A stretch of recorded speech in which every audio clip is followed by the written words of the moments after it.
Elvis in the 68 comeback special. I would argue, and I don't think there's an argument to be made about this, that that was the most significant turn in his entire career.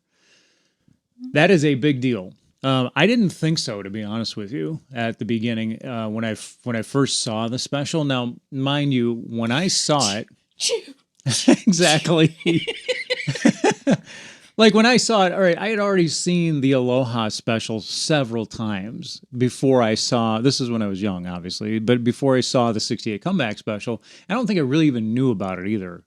So when I saw it, I was already hyped up about Elvis in the white jumpsuit and that whole Aloha concert. So it never really hit me until way later down the road in my adult life when I more learned about the significance of it, and then when I also started learning more about the behind the scenes and everything from it. But just didn't hit me at first like that. But I mean, you can't argue though that was.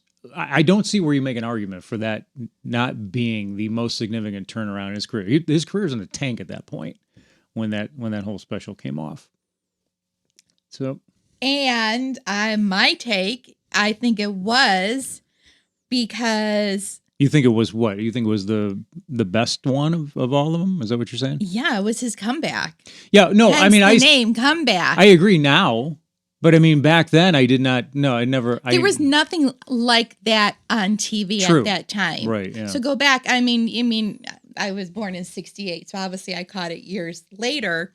But there was nothing you can compare to him being on that stage in that black leather. True.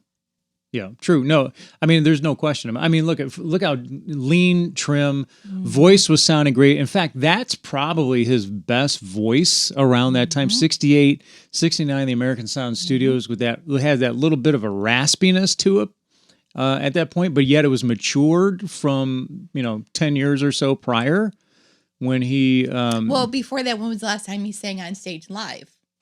Yeah, like.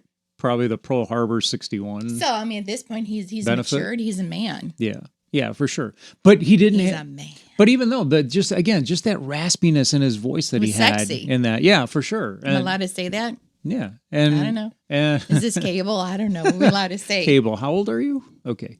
But I mean, it was for the times. I mean, again, and if you pair that with the way that the skits came off, as far as not just the skits that they did within the 68, but having him in the round on that boxing ring kind of setup and all that. I mean, that was just. It was not your ordinary variety show. That's for sure. No, that's for sure. And to think, this is the killer. To think that was they tried to make that into a Christmas special. Of course, that's the Colonel's doing. Oh, by the way, hence the Christmas tree. Yes, just the Graceland living room, white tree with the lights and the gold and red trim. It just so happens to be set up while we're talking about the 68 comeback special. That was supposed to be a Christmas special, but wasn't. Man, poor Colonel Tom Parker. I just can't imagine that hitting. You know what? The thing is, if that would have gone off at a Christmas special instead of what it came out as, boring. Yeah, I mean that would have done his career in. He would have been. He would have been. They would have just been. I think it would have got ripped as far as critics. Would have been laughed at.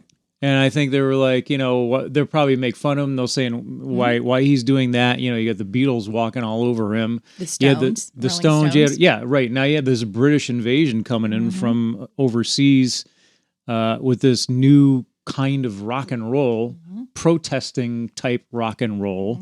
Woodstock was the year after, right? Yeah. So I think they would have just that would have been the end of it. I think that would because his reputation at this point was already washed up because of those terrible movies.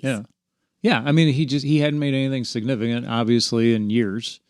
He was, and the only singing he was doing was in the movies, and then the only songs or records that were coming out were basically movie soundtracks, most of them. Fair. Yeah, and then what do you have? You maybe have one out of every 5 albums that had a decent song out of it that could be, and I'm slightly exaggerating, but not by much, to be honest with you. And so there was no music as well until that 68, which then put him into American Sound Studios the next year in 69, which when we had these great albums, we had From Elvis in Memphis and Elvis Back in Memphis. And those were just great, again, songs that I did not really care for when I first heard them. Because I was more into, at that point, again, I was more into the 70s, the newer stuff. I want to hear the newer stuff. So you're saying that once you realize the importance of how the 68 Comeback Special re-energized his career and his sound and his confidence of being a singer, that when you listen to those two albums, you hear them in a different way now.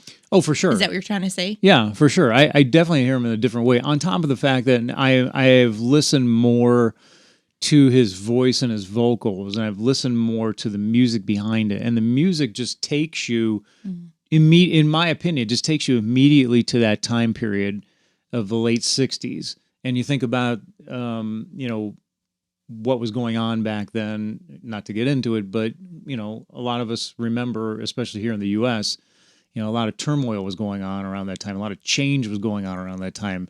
So to hear that, those songs later on, and to also appreciate the voice and the vocals of those songs, they were also very different. They weren't those bubblegummy, cookie cutter kind of silly songs that he had been putting out too. They were very different. Some were very edgy, with In the Ghetto, very different. What's the other one I'm thinking of? Was it, I thought there was another one at that time too that kind of stuck out. But Suspicious Minds also came out from that whole thing. I was going to say that, Suspicious Minds. And that was obviously, to this day, probably the most Elvis popular, or the most popular Elvis song that and the fan favorite that everybody came out with, or that everybody decided was the best. But it was just so significant. And then you talk about when, again, you go back to the 68. Colonel has his hand in all this stuff. He's trying to steer it a certain way. Luckily, they had a guy on the set, Steve Binder, along with Bob Finkel, that were like, we got our own way to do this. And it was... Well, in Bob Finkel, he was older. That's why he brought in Steve Binder, who was around Elvis's age, because of the times. Yep. Steve's background, reputation. So he's the one who saw the potential of what that comeback can be. Yeah. And kudos to Steve. Kudos to him. Well, and he recognized he could make it something that was timely. He could make that special into something that would be significant, and then something more important than anything that people could relate to at that time. Whereas a Christmas special, I mean, you would get you're only going to get probably a certain crowd for that's going to relate to it and enjoy it. But people Elvis's age, or younger, or anybody around them, probably wouldn't relate to that as much as they would as to what came out from that special. And also with the special too, with Elvis at this point, let's say 10 years out from when he started back in the 50s, his fans are now mature too. Sure. So they're seeing a more mature Elvis. Yeah. And how many millions of people turned in to watch it? Yeah, it was crazy. It was insane. Yeah, it was insane. It was like the best. It was like the best, most viewed show that year for NBC. Well, it had been the most viewed in years for NBC at that point too, when they put that show on. So it was just, but it luckily it was produced and led by guys that knew what they were doing. They had success with some recent shows too that they had put together at that time.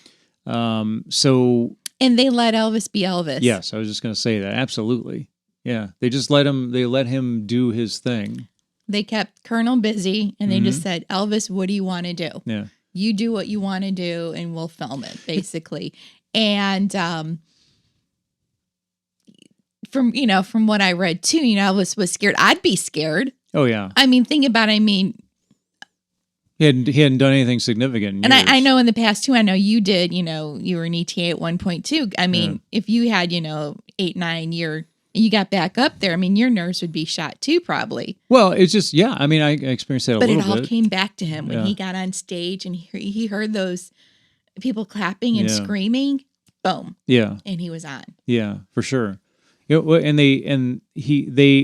amazing when you think about how much they hid from Colonel Parker. Oh, that's the best part. I mean, they hid so much from Colonel Parker, and they were literally keeping him busy. Number one, I think it was Bob Finkel who was constantly trying to play liar's poker with him.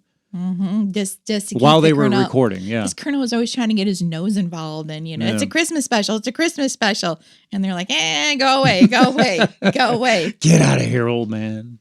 But you're not gonna sing. You're gonna sing these songs only, and that's how he talked. Yeah. And he wanted it to be his way, and this is what Elvis was going to sing, and he was going to sing "I Believe" and say goodnight, and that was it, and it was going to play every year and make him money. Yeah. Well, and no, wrong. And the other thing is too, I mean, this is also probably one of the first times Elvis started stepping out of the box and sticking up for himself. Good for him, because he was making decisions without the Colonel's approval. He was the one who agreed. Okay, he ended up putting his trust into Steve Binder, the producer, that he would just simply do his stuff and do his music. And Steve Binder was, as he said, I'll make it into pictures. I'll put pictures to it. So, and he was making. It was his start of really, if he would have got into it, he probably could have gotten away from Colonel at that point and started doing things a little bit differently.